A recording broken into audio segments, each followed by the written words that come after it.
तो जैसा बाप है उनके विषय में वैसा ही, और जैसा बालक है उनके विषय में वैसा। तो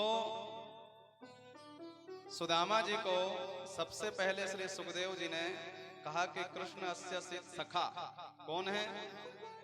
तो कहा भगवान के मित्र हैं। अब बताओ, जो व्यक्ति भगवान का मित्र हो उसे दरिद्र कैसे कहेंगे?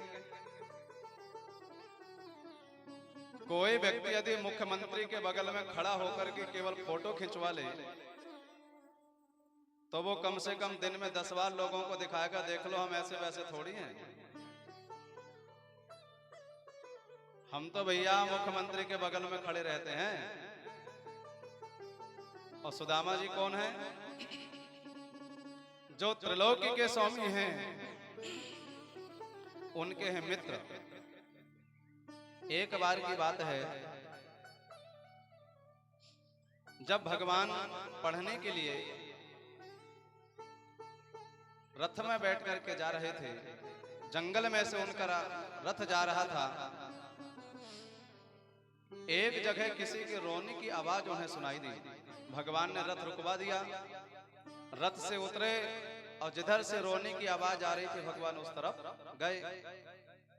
तो क्या देखा, एक झाड़ी के नीचे एक बालक बैठा है और उसके पैर में कांटा लगा हुआ है, इसलिए वो रो रहा है।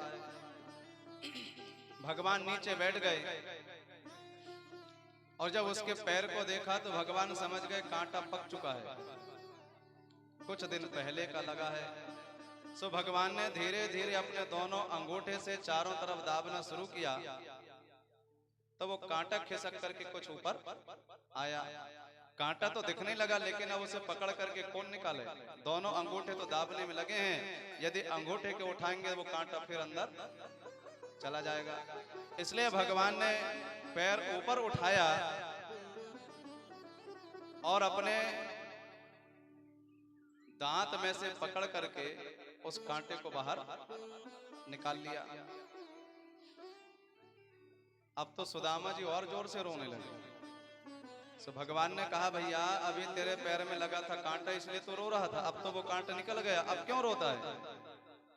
तो सुदामा जी बोले, भैया मैंने आज तक दुनिया में किसी को मित्र नहीं कहा, लेकिन तुझे देख करके लग रहा है कि तुझसे बढ़िया कोई मित्र नहीं हो सकता।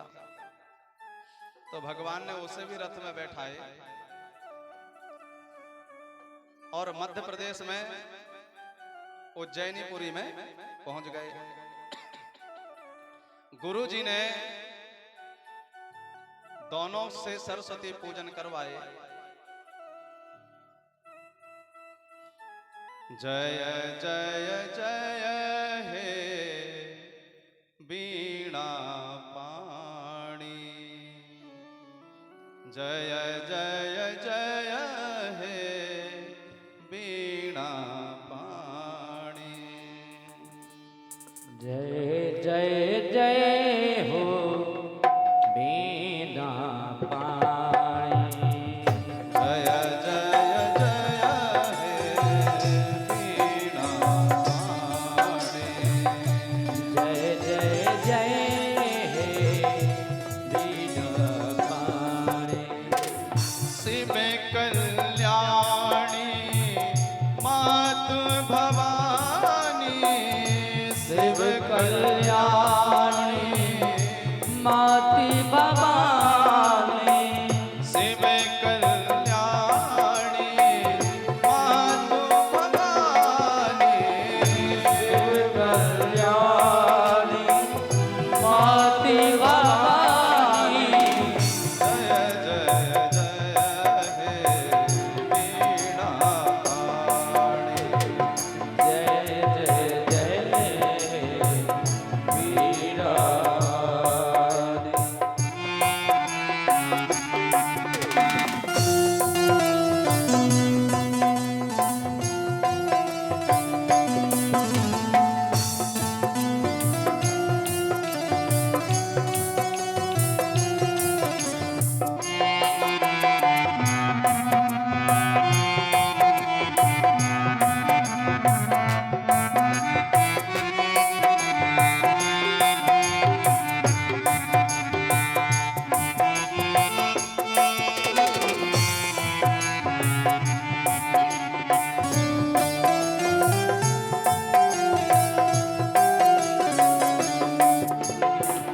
सप्तेश्वरों की तू महारानी, सप्तेश्वरों की तू महारानी, सप्तेश्वरों की तू महारानी, सप्तेश्वरों की तू महारानी। वेदों ने तेरी महिमा न जानी, वेदों ने तेरी महिमा जानी, वेदों ने तेरी महिमा न जानी। वेदों ने तेरी महिमा जानी। जय जय जय हे वीणा वाणी, जय जय जय वीणा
आज स्वरों के दीप जला दे, आज स्वरों के दीप जला दे, आज स्वरों के दीप जला दे, आज स्वरों के दीप जला दे।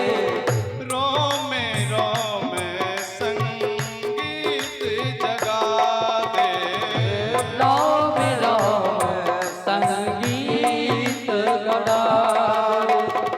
रोमे रोमे संगीत जगा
बीणा वाणी।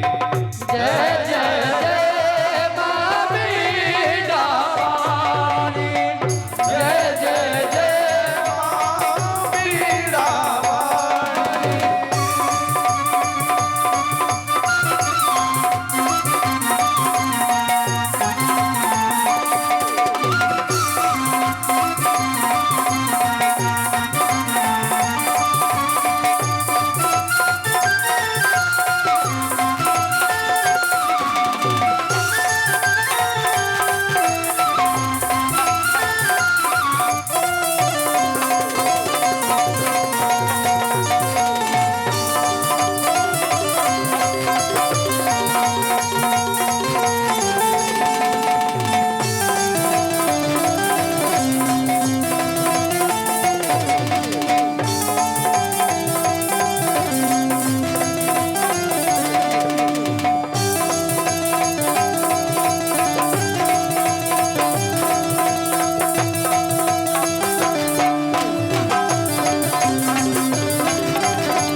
गुरु जी ने सरस्वती पूजन करवाए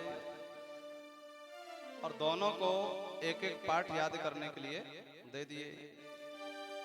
सुदामा जी से कहा कि ईसावास मिदम सर्वम यद किंचनम जगत्याम जगत। भगवान सर्वत्र है, आप इस पाठ को याद करके बताओ। और भगवान से कहा समोहम सर्वभूतेषु नामो दोषो न प्रियः। भगवान सबको एक दृष्टि से देखते हैं, सब एक समान देखते हैं, आप इस पाठ को याद करके दिखाओ। दोनों को एक एक पाठ मिल गया और जैसे ही कमरे में पहुंचे तो सुदामा जी केवल भगवान की तरफ देखे और भगवान ने कहा मित्र गुरुजी ने कुछ कहा है और तुम मेरी तरफ देख रहा है। अरे भैया अपनी कॉपी उठा और अपना होमवर्क पूरा कर। जैसे ही सुदामा जी पढ़ने को तैयार तो उनकी कॉपी में भी, उनके पेज में भी केवल भगवान का चेहरा दिखे। पूरी रात बीत गई, बिल्कुल नहीं पढ़ पाए। सवेरे जब गुरुजी के सामने पहुंचे तो गुरुजी बोले सुनाओ, अब कुछ पढ़े हो मैं तब तो सुना मैं। जब सुदामा जी नहीं बता पाए, भगवान से पूछा तो भगवान ने विचार किया मित्र नहीं बताया तो मैं क्यों बताऊं, इसलिए भगवान भी नहीं बताए। और पहले के समय में कोई पैसे में थोड़ी पढ़ते थे, गुरुकुल होता था। बाद में जो इच्छा होती थी विद्यार्थी देते थे, लेकिन गुरुजी कुछ नहीं मांगते थे। लेकिन बीच बीच में जब समय मिलता तो कुछ न कुछ काम करवाया जाता था। बोले तुम दोनों भूल गए पाठ, इसलिए जाओ वन से लकड़ियां लेकर के आओ। जब दोनों जाने को तैयार हुआ तो गुरु माँ ने क्या देखा कि मेरे पास में कुछ चना की एक पोटली रखी है। उस पोटली को सुदामा जी को दे दिया और कहा कि जब भूख लगे तब इसे दोनों मिलकर पा लेना। सुदामा जी उस पोटली को लेकर के जब वन की तरफ में गए हैं, सुदामा ने जब ध्यान से उस पोटली को देखा तो वो समझ गए कि ये चना तो श्रापित है। इस पोटली को कुछ चोरों ने एक ब्राह्मणी के घर से चुराया और लेकर के वो भागे।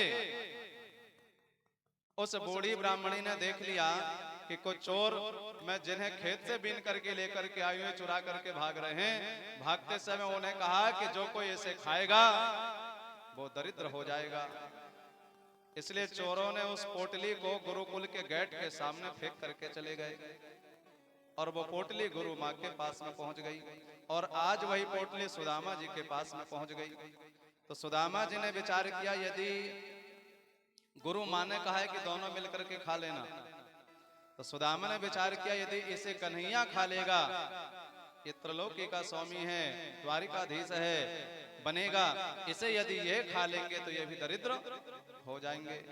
तो सुदामा जी ने विचार किया अब गुरु माँ ने दिया इसलिए फेंक भी नहीं सकते, तो इन्होंने विचार किया कि मैं अकेला इसे खा लूंगा, मैं अपने मित्र को नहीं दूंगा, भले मैं दरिद्र हो जाऊं लेकिन मैं इसे दरिद्र नहीं होने दूंगा। इसलिए सुदामा जी ने उसे अकेले ही खा गए। उसमें 40 दाने थे, इसलिए 40 वर्षों तक के लिए इनको दरिद्र रहना पड़ा।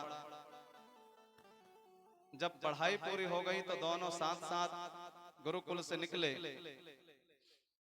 जहां पर सुदामा जी रथ में बैठे थे वहीं पर रथ में से उतर गए और भगवान ने कहा कि मित्र, जब कभी मेरी जरूरत पड़े, जब कभी ऐसा समझ में आवे कि मेरी जरूरत है तो मेरे पास में तू जरूर आना।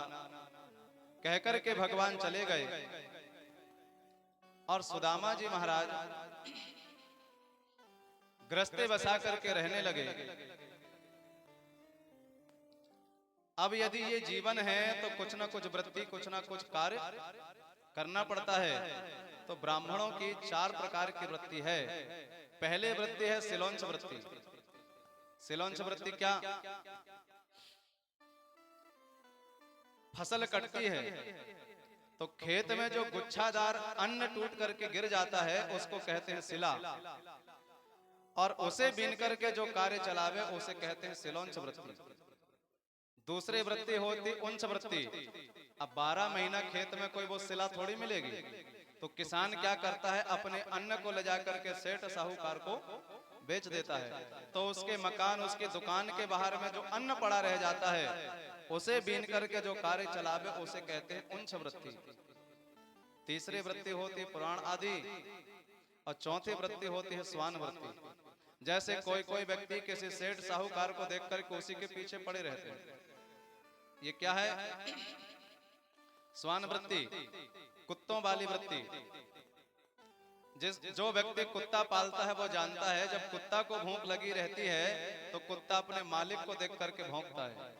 तो मालिक समझ जाता है इसको भूख लगी है, तो वो क्या करता है, अंदर जाता है, रोटी लेकर के आता है और कुत्ता से थोड़ा मजाक करता है। सीधे उसे रोटी नहीं देता, ऐसे ऊपर से दिखाता है। तो कुत्ता बार बार छलांग लगाता है, लेकिन कुत्ता देखता है मुझे भूख लगी है, केवल दिखा रहा है, दे नहीं रहा है। तो कुत्ता क्या करता है, जमीन में लेट जाता है और जमीन में लेट करके अपने चारों पैर अपने पेट में रखता है, कहता है देखो मुझे भूख लग रही है। तब उसका मालिक कुत्ते को रोटी दे देता है। ऐसे ही बड़े लोगों को देख करके जो उनके पीछे पड़े रहे, तो ये क्या है, स्वान वृत्ति। तो सुदामा जी क्या करते हैं, भिक्षाटन के लिए जाते हैं और केवल 5 घरों में जाते हैं, और मिल जाए सो राम राम और ना मिले सो राम राम। तेरे कांटों से भी प्यार, तेरे फूलों से भी प्यार, राम जैसे भी रखेंगे वैसे रह लेंगे हम।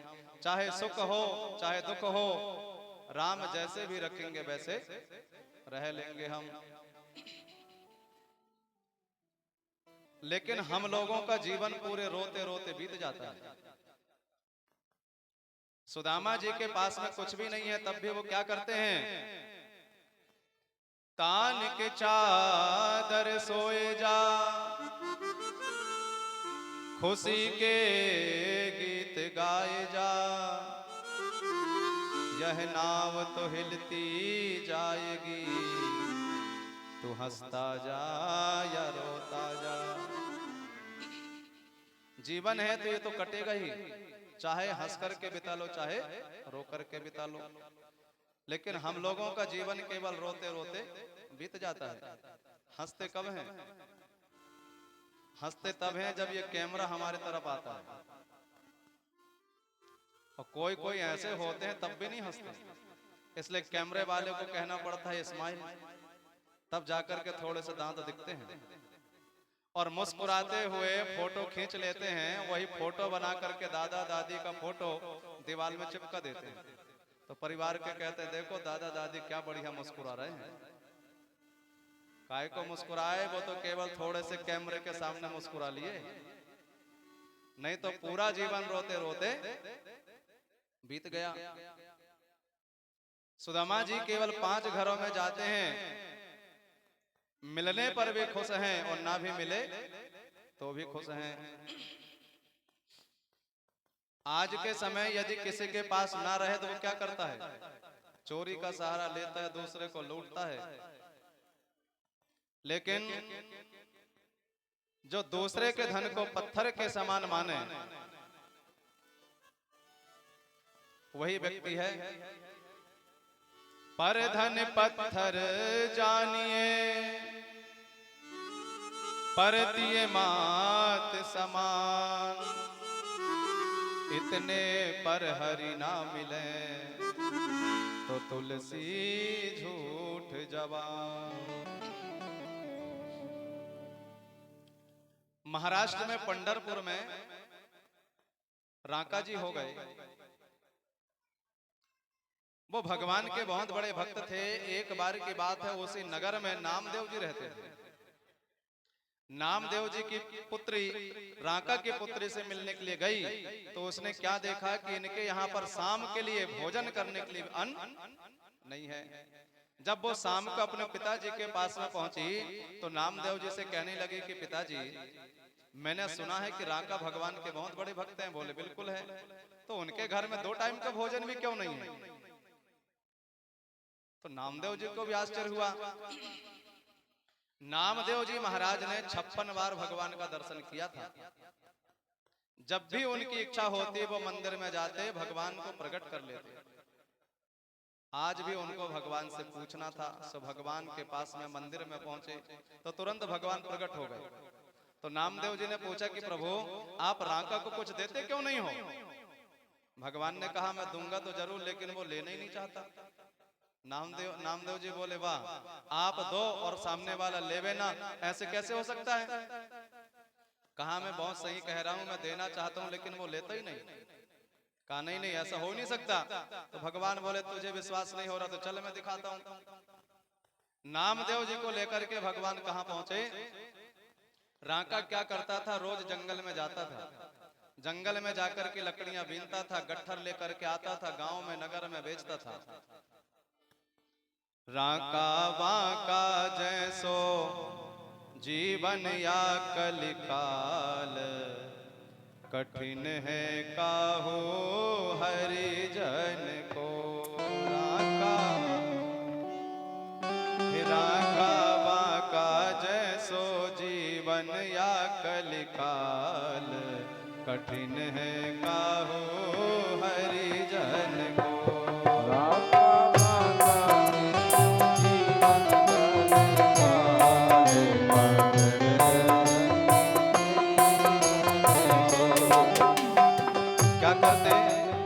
वन में जाते, लकड़ियां को गट्ठर बांध करके लेकर के आते। लकड़ी वन में जावे, लकड़ी बीने बेच सौंज कछुलावे। वन में जावे, लकड़ी बीने बेच सौंज कछुलावे। वन में जावे, लकड़ी बेचे बेच सौंज कछुलावे। वन में जावे, लकड़ी बेचे बेच सौंज कछुलावे। भोग बनावे, हर पाक बनावे, भोग लगावे पहले अतिथि जिमा में। पाक बनावे, भोग लगावे पहले जिमा। पाक बनावे, भोग लगावे पहले अतिथि जिमा में। भोग लगावे पहले पाछे ले बचे जो सीत प्रसाद, आज्ञा यही शास्त्रन की। पाछे ले बचे जो सीत प्रसाद, आज्ञा यही शास्त्रन की।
लेकर के भगवान वन में पहुंचे और भगवान ने क्या किया,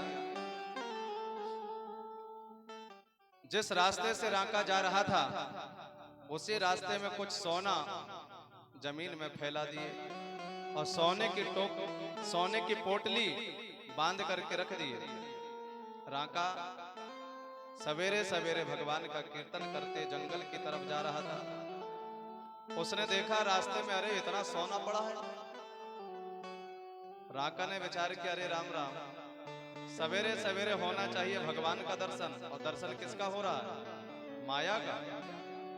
तो रांका ने सोचा मेरी देवी पीछे पीछे आ रही, कहीं उसे लोभ ना हो जाए, ये पड़ा हुआ सोना ना उठाने लगे। तो बैठ गए और सोने को धूल में ढकने लगे। इतनी में देवी जी आ गई। कहा क्या कर रहे हो? रांका जी बोले कुछ नहीं, बस ऐसे ही। कहा नहीं नहीं, कोई तो कारण है। तब इन्होंने बताया कि यहाँ सोना पड़ा था। रांका की पत्नी बोली मैं समझ गई। कहा क्या? बोले आप ये धूल को धूल में ढक रहे हो। रांका ने सोचा अरे ये तो मुझसे एक कदम आगे निकल गए। तो रांका का नाम था रांका और उसी दिन से देवी का नाम पड़ गया बांका। रांका पति बांका तीय बसेपुर पंडर में। तो सोने तक को उन्होंने छुआ। इसलिए श्री सुदामा जी महाराज भी अपनी वृत्ति करते हैं, क्योंकि वो जानते हैं धन में 3 प्रकार के हमेशा दोष होते हैं। पहला दोष धन ही दोष है, और दूसरा धन के अभिमान का दोष। कोई व्यक्ति कितना भी धार्मिक क्यों ना होवे, और यदि वो धनी है और यदि उसके मान अपमान में ठेस पहुंचता तो क्या कहता है? अरे क्या समझ करके रखा है, खड़े खड़े खरीद लूंगा। धन के अभिमान का दोष। और तीसरा दोष होता है और भी धन प्राप्त करने का दोष। निर्धनों में केवल एक दोष है, धन नहीं है तो धन में क्या दोष? धन नहीं है तो वो कैसे धन का अभिमान करेगा? कैसे कहेगा कि खड़े खड़े खरीद लूंगा? केवल एक दोष होता है और भी धन प्राप्त करने का दोष। 2 सन्यासी महात्मा हो गए।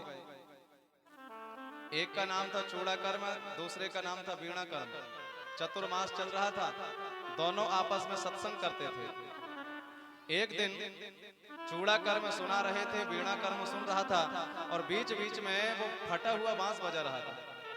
तो चूड़ाकर्म ने पूछा भैया इतनी बढ़िया चर्चा चल रही है और तुम बीच बीच में फटा हुआ बांस क्यों बजा रहे हो? तो वीणाकर्म ने कहा देखो मैं 5 घरों में मांगने को जाता हूँ, मांग करके लेकर के आता हूँ, और उस अन्न को मैंने एक मटके में भर के देखो ऊपर लटका करके रखा हूँ। लेकिन कहा क्या बताऊं, वो चूहा आता है, छलांग लगाता है, वो मटके में घुस जाता है, पूरा अनाज खराब कर देता है। तो जब वो चूहा आता है तो मैं उसे देख करके फटा हुआ बांस बजाता हूँ।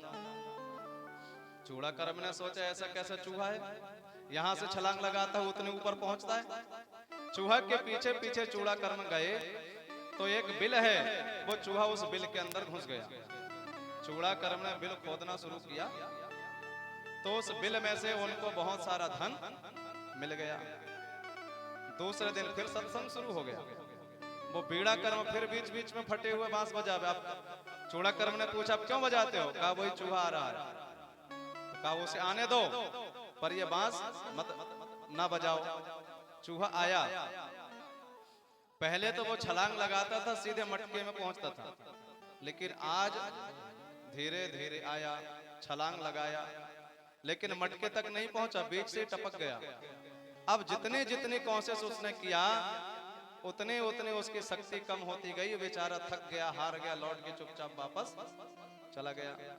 आज वो मटके तक क्यों नहीं पहुंच पाया? क्योंकि उसके अंदर में जो बिल के अंदर में जो धन था वो निकल गया, और जब धन निकल गया तो चूहे के अंदर की गर्मी अपने आप निकल गई। कोई कोई कहते हैं कि गर्मी होती है जून में, और कोई कोई कहते हैं गर्मी होती है ऊन में, और कोई कोई कहते हैं गर्मी होती है खून में। लेकिन गर्मी ना जून में होती है, ना ऊन में होती है, ना खून में होती है। गर्मी तो धन के जुनून में होती है। धन हो जाए तो लोगों को अपने आप गर्मी लगती है। तो जितनी गर्मी धन में होती उतनी गर्मी किसी में नहीं होती। इसलिए सुदामा जी महाराज केवल 5 घरों में जाते हैं, लेकिन वो परम प्रसन्न रहते हैं। क्योंकि ज्यादा धन हो जाएगा तो धन का अभिमान हो जाएगा, अपने आप भजन कम हो जाएगा। लेकिन ये मनुष्य ने जन्म लेते ही समय भजन को कम कर दिया और अपनी उम्र को बढ़ा लिया। ब्रह्मा जी ने सबकी आयु निर्धारित कर दी। मनुष्य ब्रह्मा जी के पास में पहुंच गया, कहा सरकार आपने हमको कितनी उम्र दी? ब्रह्मा जी बोले 40 वर्ष। कहा 40 ही क्यों दिए, थोड़ा सा सरकार और बढ़ा देते। कहा नहीं मैंने तो सबको, कई जीव हैं सबके आयु निर्धारित कर दिया और लगभग 40 वर्ष सबको दिया। यदि कोई ऐसा व्यक्ति आए जो कहे कि हमारी आयु कम कर दो तो हो सकता है उनकी मैं तुम्हें दे दूं। इतने में वहां पर बैल पहुंच गए। बैलों ने कहा महाराज हमारी कितनी आयु है? ब्रह्मा जी बोले 40 वर्ष। कहा सरकार ये खेतों में जाना पड़ेगा, खूब मेहनत करना पड़ेगा, पिटना भी पड़ेगा, कुछ कम ना कर दो। तो ब्रह्मा जी बोले चलो ठीक है, तुम 20 वर्ष की हो। अब मनुष्य तो खड़ा ही था। कहा सरकार अब, तो कहा ठीक है, उसके जो काटे हैं वो हम तुम्हें दिए देते हैं। तो मनुष्य हो गया 60 वर्ष का। लेकिन फिर बोला सरकार थोड़ा और बढ़ा देते। अब ब्रह्मा जी बोले तो ठीक है, कौन ऐसा आएगा कहेगा हमारी कम करो तो उसकी दे देंगे। इतने ही में वहां कुत्ता पहुंच गया। कहा सरकार हमारी उम्र? तो बोले 40। कहा कुछ कम हो जाती महाराज, लोगों के द्वार में पड़ा रहना पड़ेगा, उनकी मानना पड़ेगा, कभी कभी लठ भी खाना पड़ेगा। तो ब्रह्मा जी बोले चलो ठीक है, तुम्हारी 20 काटे 20 वर्ष ही हो गए। तो मनुष्य हाथ जोड़ करके खड़ा होगा, सरकार उसके काटे हो तो हमको दे दो। तो कहा ठीक है जाओ, तुम्हारी 80 वर्ष हुई। मनुष्य बोला सरकार कुछ और बढ़ा देते। इतने में वहां उल्लू पहुंच गया। उल्लू ने कहा सरकार दिन भर दिखाई नहीं देता है, बड़ी मुश्किल से जीवन कटेगा, कुछ कम कर दो। तो ब्रह्मा जी बोले चलो ठीक है, तुम्हारी 20 कम की। और मनुष्य हो गया पूरा 100 वर्ष का। तो 40 वर्ष की उम्र थी, लेकिन मनुष्य ने अपनी उम्र बढ़ा बढ़ा करके 100 वर्ष कर लिया। तो 40 वर्ष तक तो मनुष्य बढ़िया जीता है। लेकिन जैसे ही 40 वर्ष बीतती है, अब उसे काम दिखाई देता है, कमाना दिखाई देता है। तो फिर बैल के जैसे मेहनत करना पड़ता है, क्योंकि बैल की आयु लग गई। और 40 वर्ष से 60 वर्ष तक खूब मेहनत करता है। और जैसे ही 60 वर्ष का हुआ, अब इसको कुत्ते की आयु लग गई। 60 वर्ष का हो गया, ठीक से अब चल फिर नहीं पाते, तो बूढ़े की खटिया द्वार के सामने रख दिया जाता है। अब वो क्या करते हैं, घर की रखवाली करते हैं बैठे बैठे। और ज्यादा बोलते हैं तो नाती पोते कहते कुत्तों के जैसे भौंकते रहते हो, चुपचाप नहीं बैठे रहते हो। और कुत्ते की आयु भोगते भोगते 80 वर्ष के हो गए। और जैसे ही 80 वर्ष के हुए, सो आंख में कम दिखना शुरू हो गया। अब कहीं उल्लू के जैसे कहीं इधर हाथ पटकते हैं, कहीं उधर हाथ पटकते हैं, और जाकर के 100 वर्ष की आयु पूरी करते हैं। बढ़ाना चाहिए था भजन, और बढ़वा के लिए क्या लिए? बढ़वा लिए उम्र और भजन। बढ़ना चाहिए भजन, बढ़ा लिए भजन। और कुछ लोग इतना वजन बढ़ा लेते हैं कि ठीक से चलते तक नहीं बनता। गाड़ी को चलाना है तो पेट्रोल चाहिए, और इस मन को चलाना है तो भगवान का भजन चाहिए, तब तो ये मन चलेगा। चली जा रही है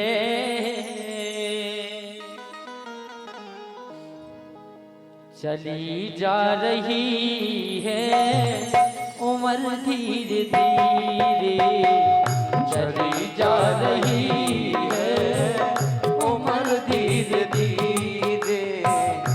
पल पल यूं आठो पहर धीरे धीरे। पल पल ये आठो पहर धीरे धीरे। चली जा रही है उम्र धीरे धीरे। चली जा रही है उम्र धीरे धीरे। ये सब हमारा कड़क जा रही है, यही से ईश्वर को भजन करत रहो। आए जो करते रहोगे भजन धीरे धीरे तो मिल जाएगा वो सजन धीरे धीरे। मिल जाएगा वो सजन धीरे धीरे। चली जा रही है उम्र धीरे धीरे।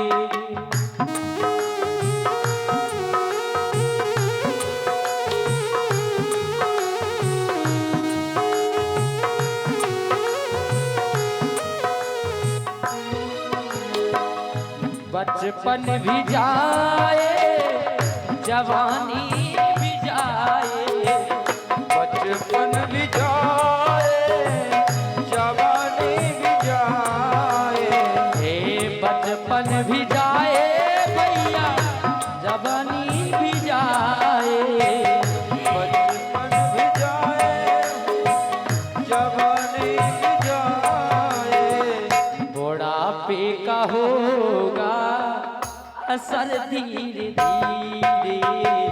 बुढ़ापे का होगा असर धीरे धीरे। बुढ़ापे का होगा असर धीरे धीरे। बुढ़ापे का होगा असर धीरे धीरे। तेरे हाथ पाँव में बल ना रहेगा। तेरे हाथ पाँव में बल ना रहेगा। तेरे हाथ पाँव में बल ना रहेगा। तेरे हाथ पाँव में बल ना रहेगा। झुकेगी तुम्हारी कमर धीरे धीरे। झुकेगी तुम्हारी कमर धीरे धीरे। चली जा रही है उम्र धीरे धीरे। चली जा रही है उम्र धीरे धीरे।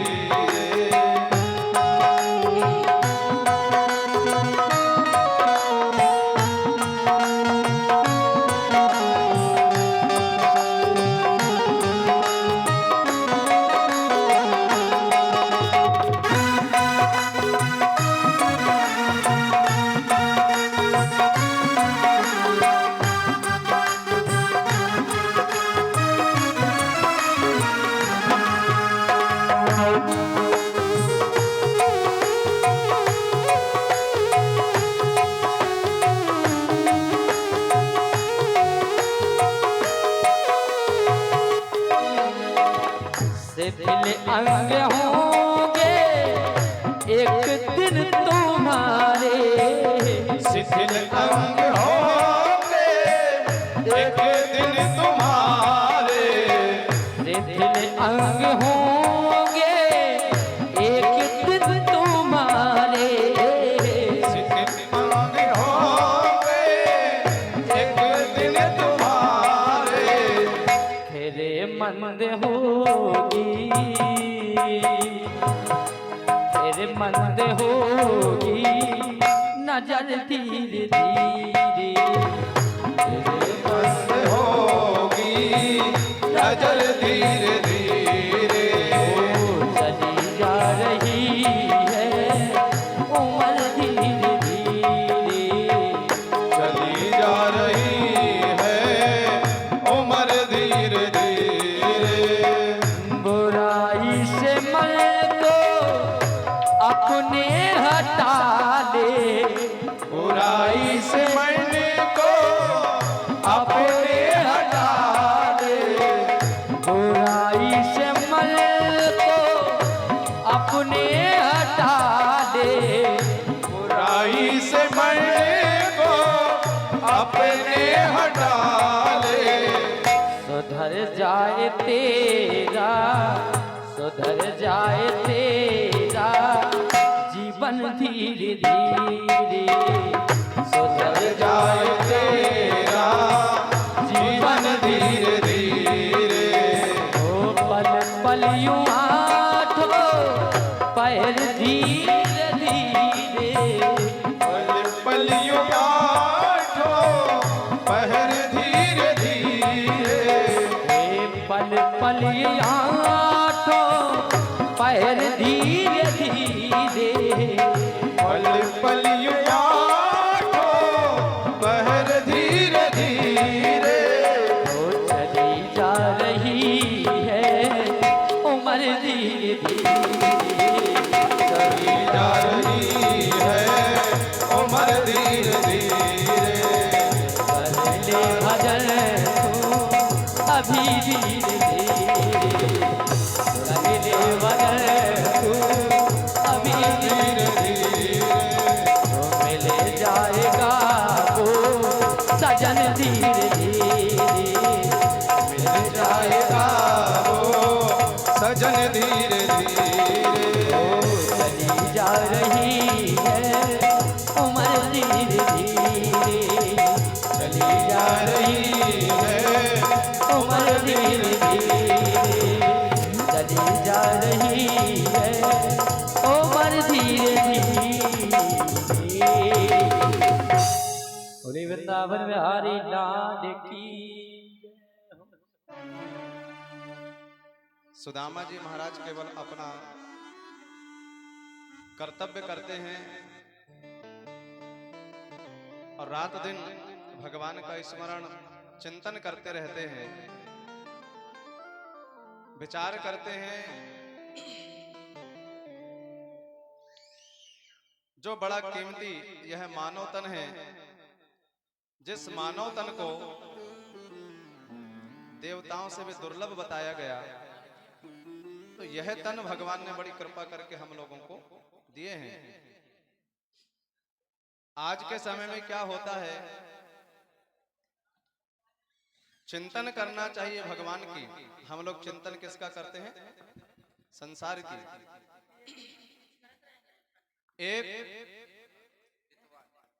एक समय कबीर दास जी ने क्या देखा, दो तीन सखियां चली जा रही हैं, आपस में चिंतन कर रही हैं, बातें कर रही हैं। बातें क्या कर रही हैं? सगाई हुई थी तो उसको सगाई में नाक की नथनी मिली थी, तो उसी को बार बार बताते जा रही थी कि देखो मुझे नाक की नथनी मिली है। कबीरदास जी आगे बढ़े और कबीरदास जी ने बातों को वो सुन ही रहे थे, तो उन्होंने कहा,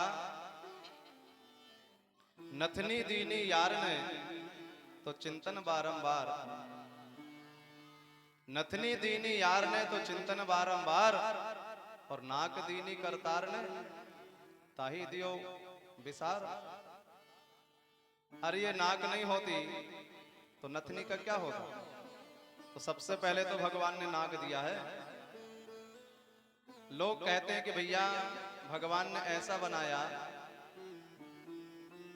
बताओ पहनने के लिए जूते चप्पल तक नहीं दिए,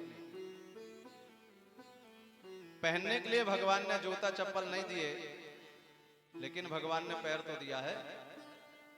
जरा उन लोगों से पूछो जिनके पैर तक नहीं है, जी तो वो भी रहे, लेकिन भगवान ने तुम्हें कम से कम पैर तो दे दिए। तो इतना कीमती शरीर भगवान ने दिया, तब भी कहते हैं कि भगवान ने हमको कुछ नहीं दिया। और कहीं से गिफ्ट में एक मोबाइल मिल जाए तो लोग कहते हैं देखो फले ने हमको मोबाइल दिया है, उसी की गाएंगे। और भगवान ने सब कुछ दिया, उसकी कोई गाता है? मुझे तूने मालिक बहुत कुछ दिया है, तेरा शुक्रिया है, तेरा शुक्रिया है।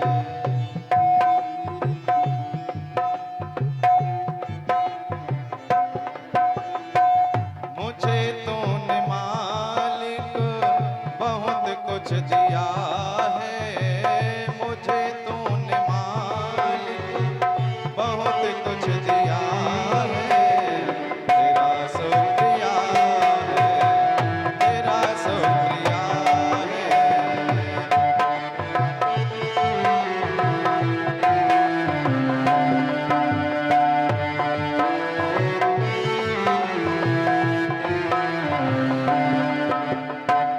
जायदाद दी है, औलाद दी है, जायदाद दी है, मुसीबत के वक्त हर इमदाद दी है, मुसीबत के वक्त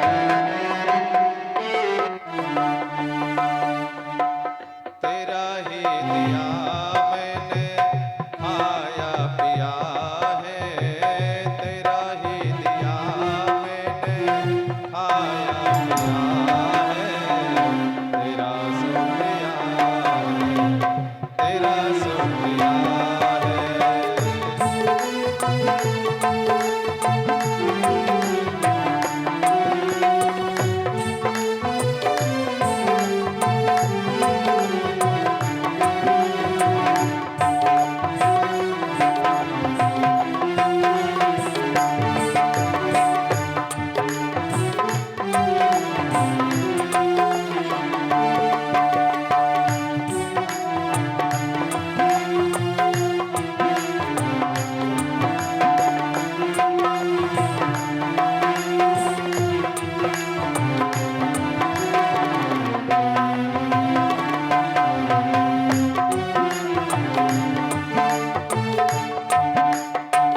मेरा ही नहीं तू सभी का है दाता, मेरा ही नहीं तू सभी का है दाता, सभी को सभी कुछ देता दिलाता, सभी को सभी कुछ देता दिलाता, जो खाली दामन तूने भर लिया है, जो खाली दामन तूने भर दिया है, तेरा शुक्रिया है, तेरा शुक्रिया है।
मुझे तूने मालिक बहुत कुछ दिया है, मुझे तूने मालिक बहुत कुछ दिया है, तेरा शुक्रिया है, तेरा शुक्रिया है, तेरा शुक्रिया है, तेरा शुक्रिया है।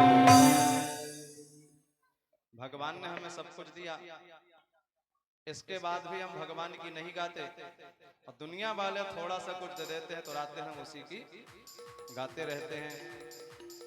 लेकिन श्री सुदामा जी महाराज रात दिन भगवान को गाते हैं, उनके पास में जबकि कुछ भी नहीं है,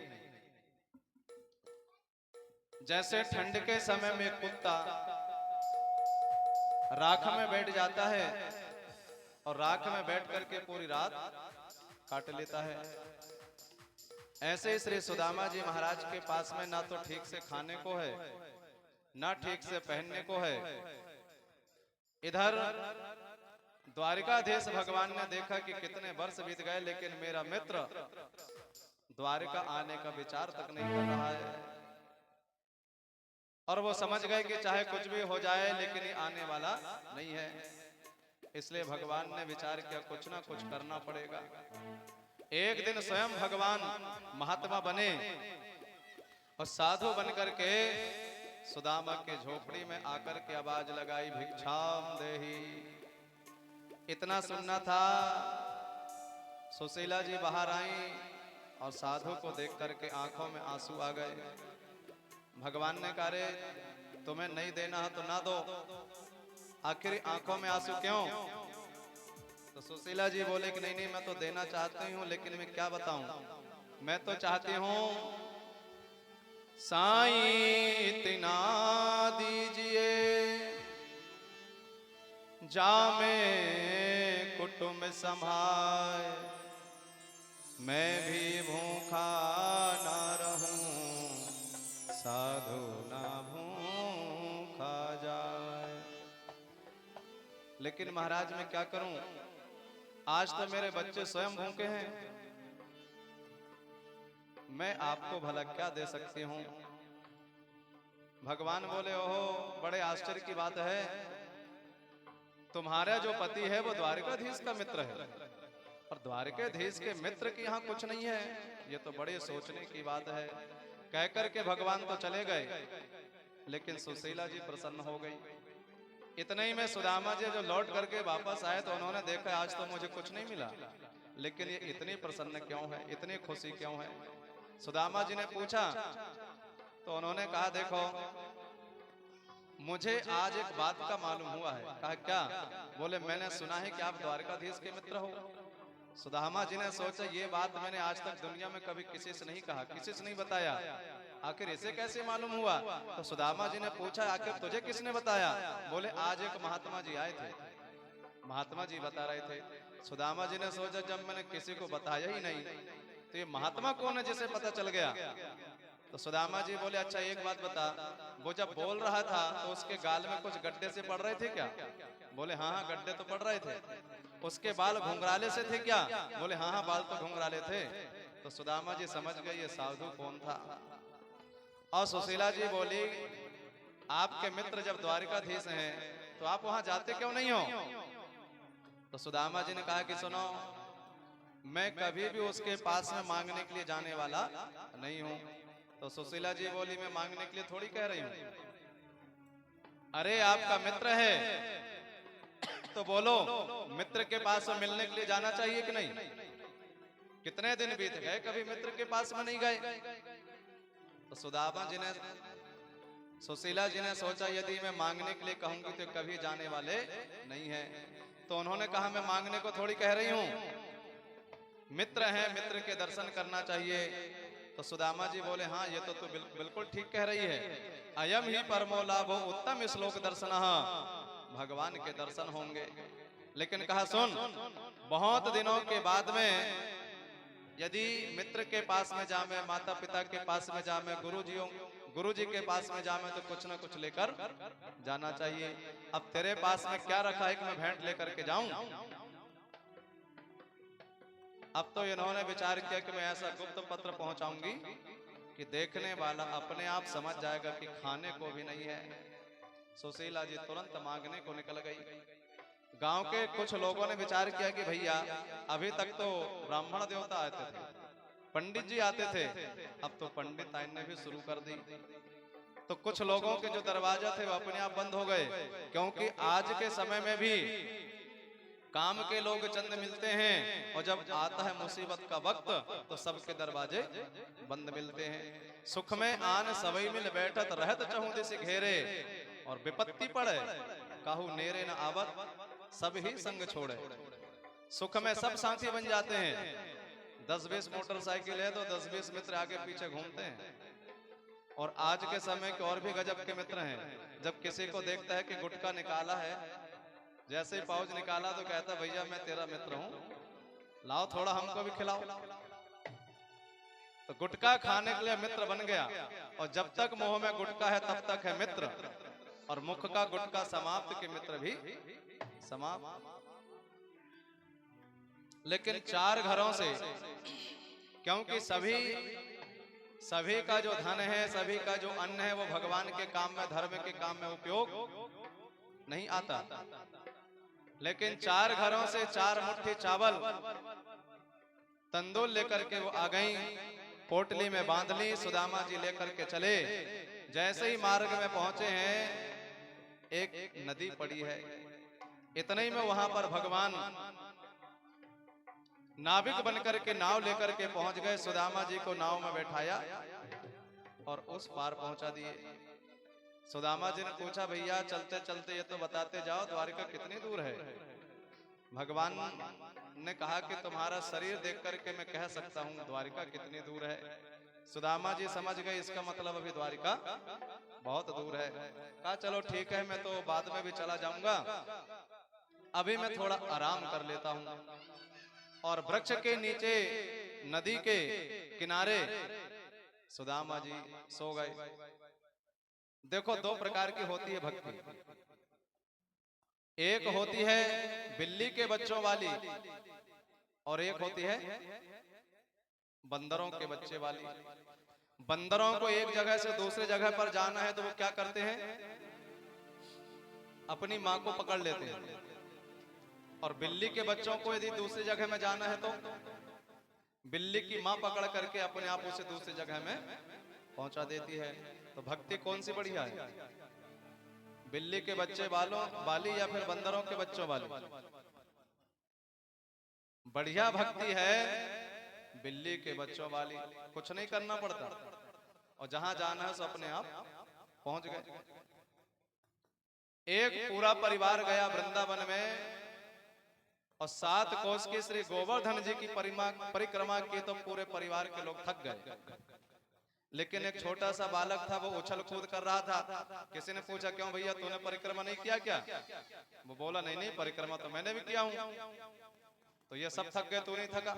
बोले मैं नहीं थका, परिक्रमा तो किया हूं लेकिन मैं थका नहीं। तो परिक्रमा तूने किया, सब लोग थक गए, लेकिन तू क्यों नहीं थका? तो वो बोला देखो मैंने परिक्रमा तो किया हूं, लेकिन मैं अपने माता पिता की गोदी में बैठ बैठ करके परिक्रमा किया हूं। तो परिक्रमा तो हमने भी की, लेकिन हम थके नहीं। ठीक ऐसे ही जो व्यक्ति भगवान के चरणों के सहारा लेकर के चलते हैं, वो जीवन में कभी गिरते नहीं है, आगे बढ़ते जाते हैं। लेकिन जो अपने ज्ञान, अपने धन का अभिमान लेकर के चलता है, वो चाहे कितनी भी ऊंचाई में क्यों ना पहुंच जाए, लेकिन एक समय ऐसा आता है जब वह धड़ाम से गिरता है, फिर दोबारा उठ नहीं पाता। तुलसी संत कठिन है, चढ़ना पेड़ खजूर, चढ़े तो चाखे प्रेम रस, गिरे तो चकनाचूर। तो सुदामा जी ने देखा बहुत दूर है, पता नहीं किधर है द्वारिका। घनश्याम तुम्हें ढूंढने जाए कहां कहां। घनश्याम तुम्हें ढूंढने जाए कहां कहां। अपने विरह किया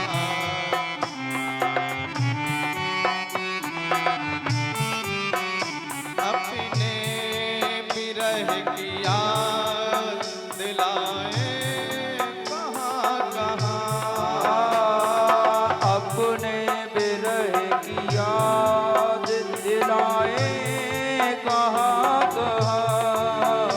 अपने विरह की याद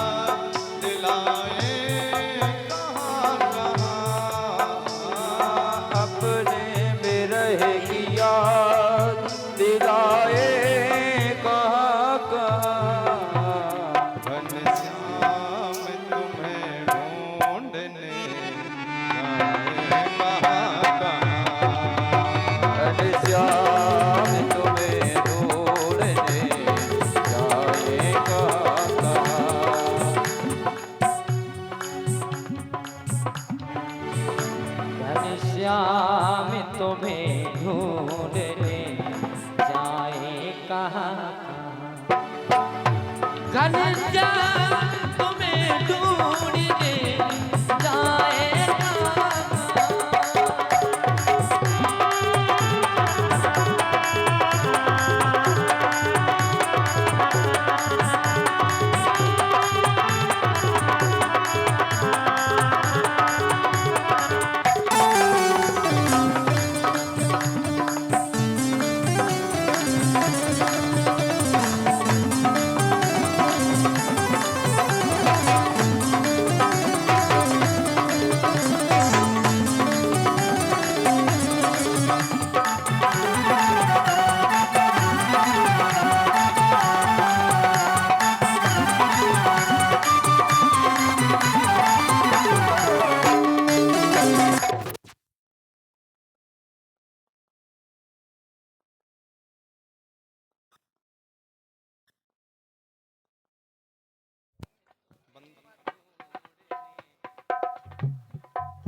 घनश्याम तुम्हें ढूंढने,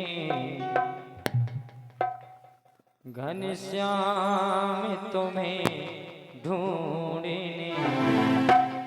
जाए कहाँ कहाँ।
श्री द्वारकाधीश भगवान की। सुदामा जी महाराज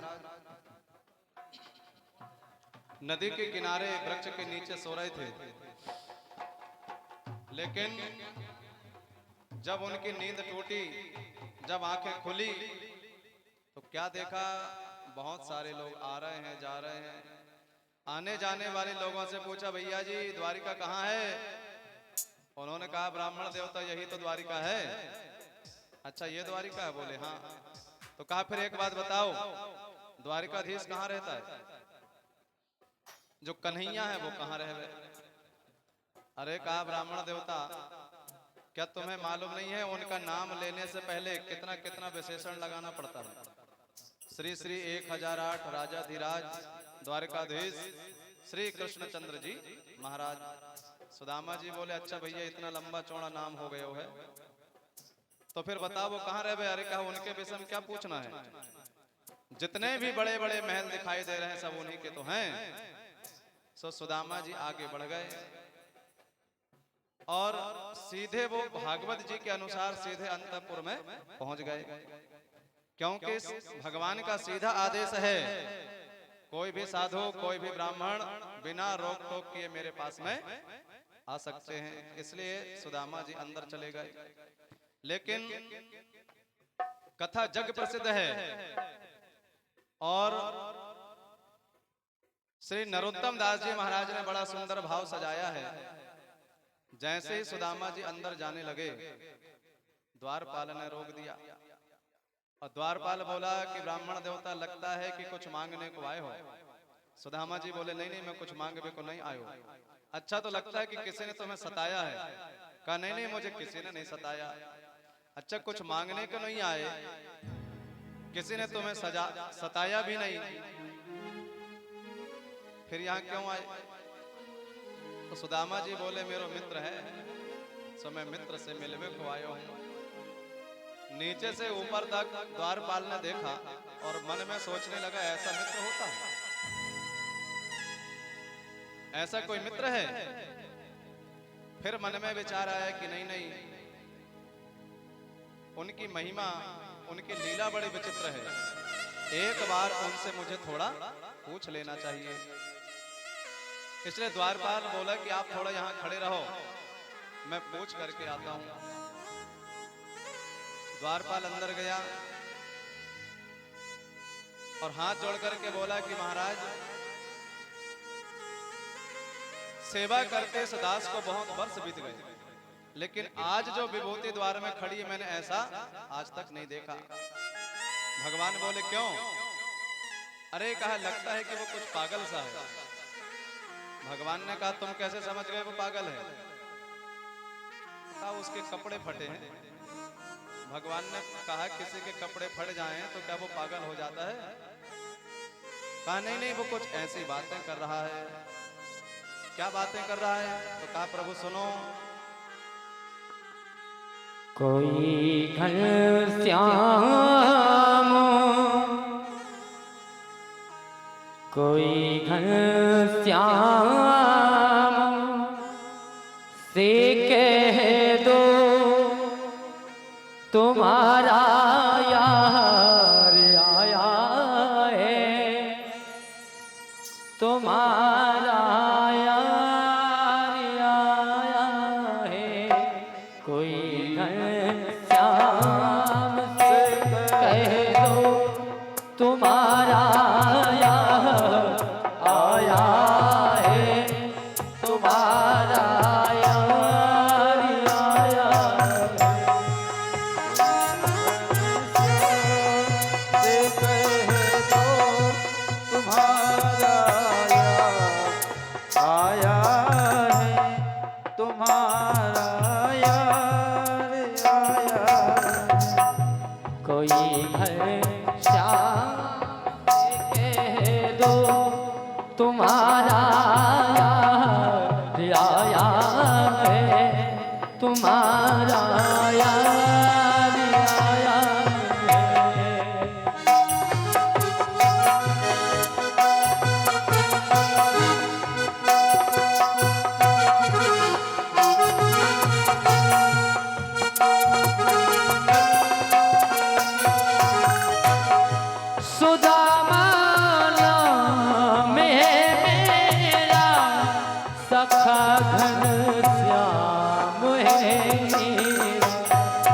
सुदामा नाम है मेरा सखा घनश्याम है मेरा कोई घनश्याम से कह दो तुम्हारा यार आया है तुम्हारा यार आया है कोई घनश्याम से कह दो तुम्हारा यार आया है तुम्हारा यार आया है।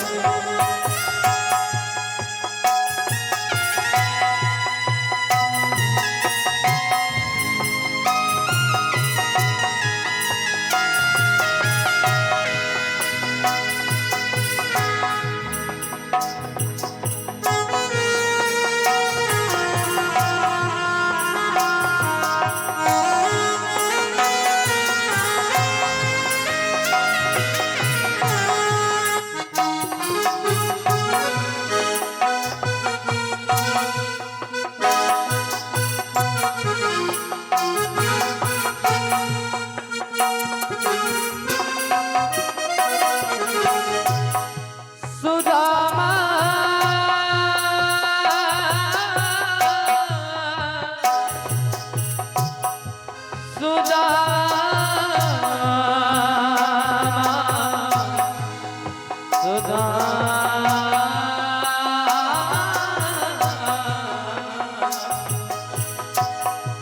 सुदामा नाम है मेरा सखा घनश्याम है मेरा सुदामा नाम है मेरा सखा घनश्याम है मेरा कोई घनश्याम से कह दो तुम्हारा यार आया है तुम्हारा यार आया है कोई घनश्याम से कह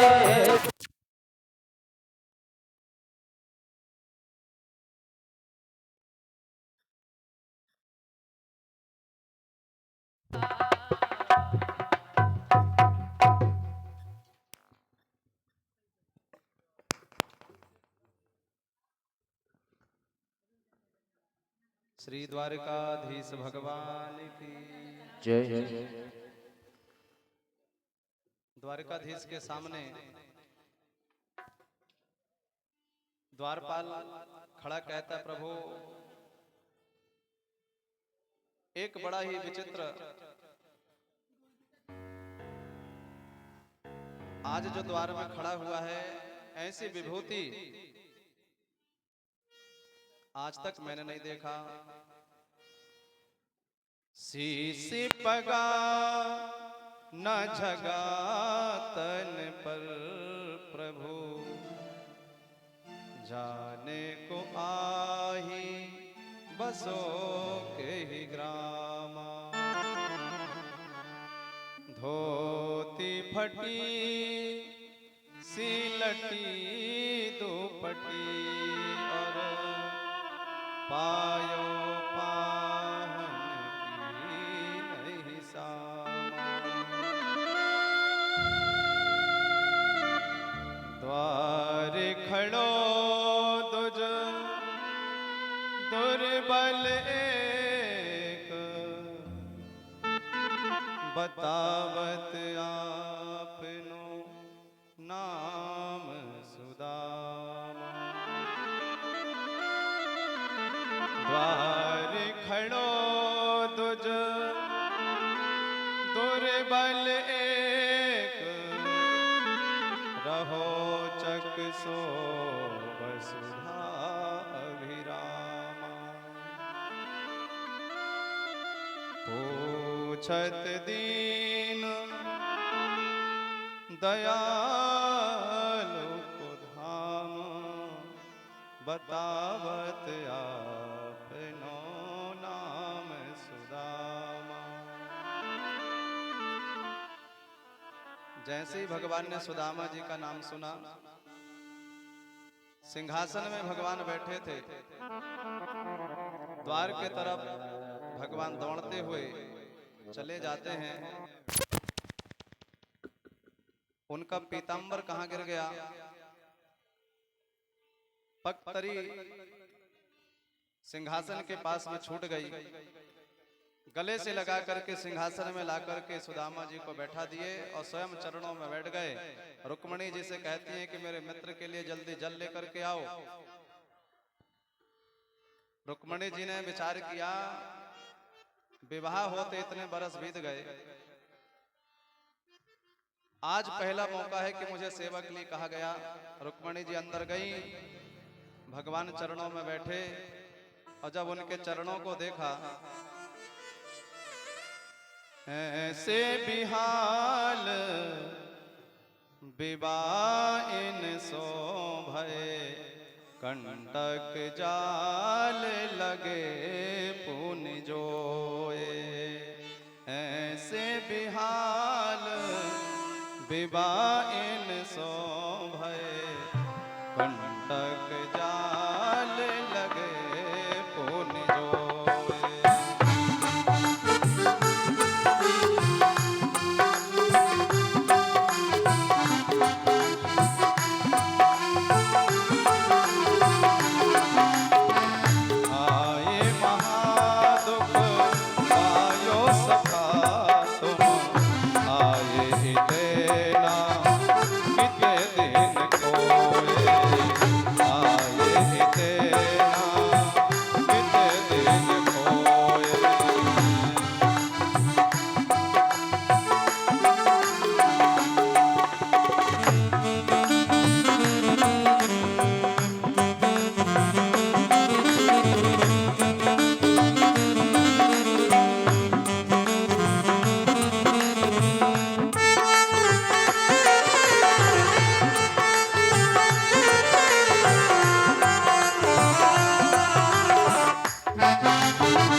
सुदामा की दीन दशा, करुणा कर करुणा निधि होए। ओ करुणा करे करुणा निधि होए।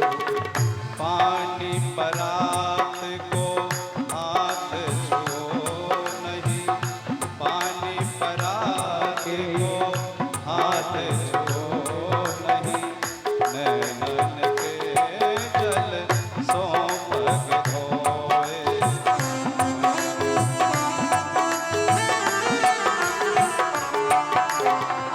नैनन के जल सो पग धोए।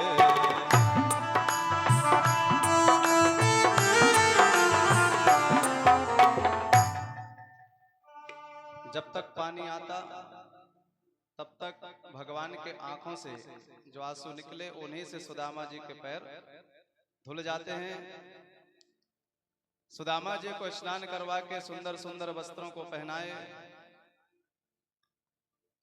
और भगवान चरणों की सेवा करने लगे। और भगवान ने पूछा कि मित्र, मैं कुछ पूछना चाहता हूं। और कहा, सुनो, वो मैं इसलिए पूछ रहा हूं क्योंकि तुम बचपन से वैराग्य की बातें करते थे, इसलिए एक बात बताओ, विवाह किए हो कि नहीं? सुदामा जी बोले, भैया तो मैं विवाह तो किया हूं। अच्छा, विवाह कियो और बतायो ना? विवाह कियो है तो भाभी जो ने जरूर कुछ ना कुछ मेरे लिए भेंट में पहुंचाई होगी। अब जैसे ही सुदामा जी ने भेंट का नाम सुना तो मन में विचार करने लगे कि यह है द्वारिकाधीश, त्रिलोकी का स्वामी, और मैं क्या लेकर के आया हूं? कच्चे कच्चे चावल। तो सोचे यदि मैं चावल दूंगा तो क्या सोचेगा? तो भगवान ने कहा, मित्रवर, तुझे वो बचपन की कुछ बातें याद है कि नहीं? कहा, क्या? अरे कहा, वो गुरु माँ ने चना दिया था। सुदामा जी ने कहा, भैया वो बचपन की बात अब तू क्यों कर रहा है? भगवान बोले, मैं इसलिए कह रहा हूं, कुछ लाया है तो दे दे। फिर भगवान सुदामा जी ने सोचा ये बार बार कह रहा है लेकिन मैं कैसे दूं, त्रिलोकी का स्वामी है। तो भगवान ने कहा मित्रवर मेरी एक आदत है। कहा क्या? बोले मैं ये नहीं देखता कि सामने वाला मुझे क्या दे रहा है, मैं तो केवल यह देखता हूं कि वो मुझे किस भाव से दे रहा है। भाव का भूखा हूं और भाव भी बस सार है, भाव से मुझको भजो तो भव से बेड़ा पार है। मैं केवल भाव देखता हूं। आज के समय में बिना भाव के सब्जी नहीं मिलती, और जब बिना भाव के सब्जी नहीं मिलते तो बिना भाव के भगवान कैसे मिलेंगे? भगवान को कुछ नहीं चाहिए। भगवान तो कहते हैं पत्रम पुष्पम फलम तोयम यो में भक्त्या पृच्छति। कोई मुझे एक पत्ता भी दे दे तो भगवान कहते हैं मैं उसी से प्रसन्न हूं। भगवान को कुछ नहीं चाहिए। भगवान को केवल 10 केला और एक नारियल चढ़ा दो। अब आप कहोगे जिसके पास में 10 केला ना हो, ये हमारी 10 उंगलियां ही 10 केला हैं। इसी के सामने भगवान के सामने जोड़ करके खड़े हो जाओ, भगवान इतने में प्रसन्न हो जाते हैं। अब किसी किसी के पास में उंगलियां नहीं होती, हाथ नहीं होते, तो मान लो केला नहीं है। लेकिन दुनिया में ऐसा कोई है जिसके पास में नारियल ना हो? ये खोपड़ी तो सबके पास में है। तो इस खोपड़ी को भगवान के सामने झुका दो, भगवान इतने में प्रसन्न हो जाते हैं, उनको कुछ नहीं चाहिए। इसलिए भगवान ने कहा मित्रवर कुछ लाए हो तो दे दो। सुदामा जी बोले भैया अब तो काय को पीछे पड़ो है, जब एक बार मैंने कह दिया ना मैं कछु लेकर के ना आयो। भगवान समझ गए अब मैं चाहे जो कुछ भी कह दूं लेकिन मेरा मित्र अब देने वाला नहीं है। तो भगवान ने कहा मित्र मैं ये क्या देख रहा हूं? कहा क्या देख रहा है? कहा ये तेरा हाथ ऐसे टेढ़ा क्यों है? सुदामा जी बोले इतने दूर से चल करके पैदल आए हूं तो पैर तो दर्द कर ही रहा है, ये हाथ भी दर्द कर रहा है। भगवान बोले ओहो हाथ दर्द कर रहा, मैं पैर दाब रहा हूँ, ला थोड़े तेरे हाथ भी दाब दूं। सुदामा जी बोले नहीं नहीं मेरे हाथ से हाथ बिल्कुल नहीं लगाइयो, तो आराम से पैर दाब तो रहे। अरे ऐसे कैसे हो गए, हाथ दर्द करे पैर दाबूं। और जैसे ही भगवान ने हाथ पकड़ा तो चावल की पोटली अपने आप नीचे आ गई। भगवान ने एक मुट्ठी खाए हैं, 2 मुट्ठी खाए हैं, और रुक्मणी जी ने आकर के हाथ पकड़ लिया। मानो रुक्मणी जी कह रही अकेले अकेले डकार जाओगे क्या? प्रसाद में हमारे लिए नहीं बचाओगे? या मानो रुक्मणी कहना चाह रही है कच्चे चावल हैं, 2 मुट्ठी तुमने खा गए, पूरा चावल खा जाओगे तो पेट दर्द और करेगा। या मानो रुक्मणी कहना चाहती हैं 2 मुट्ठी खा करके 2 लोग आपने सुदामा को दे दिए हो, 3 मुट्ठी खा लोगे 3 लोग दे दोगे तो क्या सुदामा आपको बनना है? सुदामा जी की खूब सेवा भाई। और सवेरे होते भगवान ने तिलक कर दिया। तिलक मतलब विदा है, वापस जाओ। सुदामा जी ने चलते समय कहा भैया मेरे कुछ समझ में नहीं आई जब से मैं आया हूँ। कहा क्या? बोले बहुत भीड़ भाड़ दिख रही है, अब समझ में नहीं आ रहा है कि कहाँ कौन क्या है। बोले तूने तो मेरे विषय में सब पूछ लियो, मैंने कुछ ना पूछ पायो, अपने विषय में तू बतायो ना है। कहा तूने विवाह कियो है? भगवान बोले वो तो मैंने किया हूँ। अच्छा तूने विवाह कर लियो, मुझे ना बुलायो? भगवान ने कहा बुलाता तो जरूर मित्र, लेकिन क्या बताऊं। कहा क्यों? बोले सवेरे तक विवाह की कोई योजना नहीं, और शाम को पता चला कि वो घर में बैठे।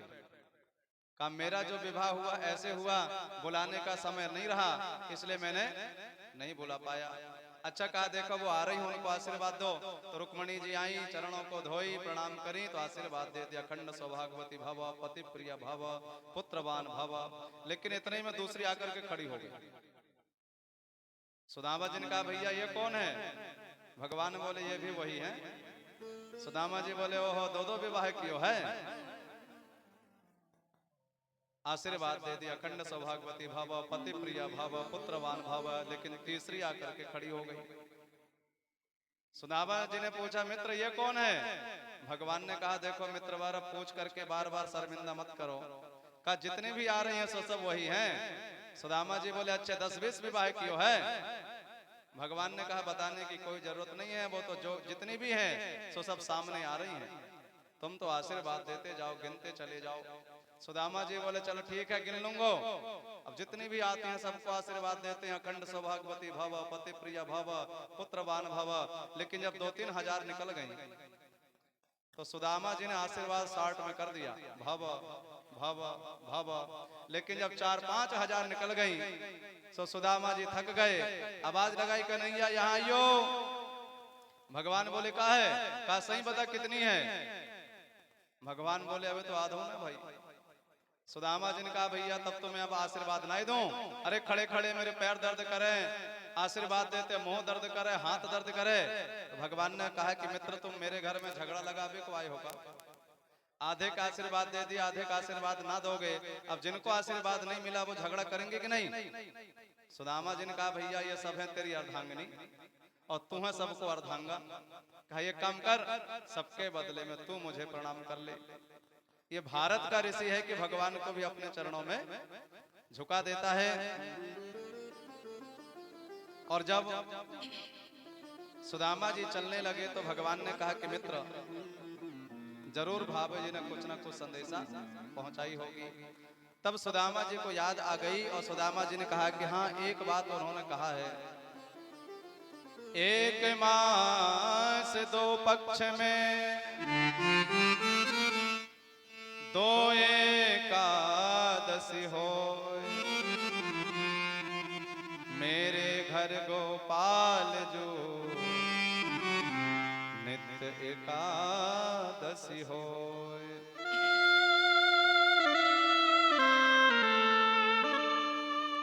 सुदामा जी ने सोचा कि ज्यादा व्रत करती है शायद इसलिए कह रही है, लेकिन भगवान समझ गए जब खाने को नहीं है तो एकादशी तो रोज होगा ही, रोज एकादशी होगी जब खाने को नहीं है। इसलिए भगवान ने भी कह दिया होनी थी सो हो गई, पर अब ना ऐसो हो, तेरे घर अब भाव जो नित्य द्वादशी हो।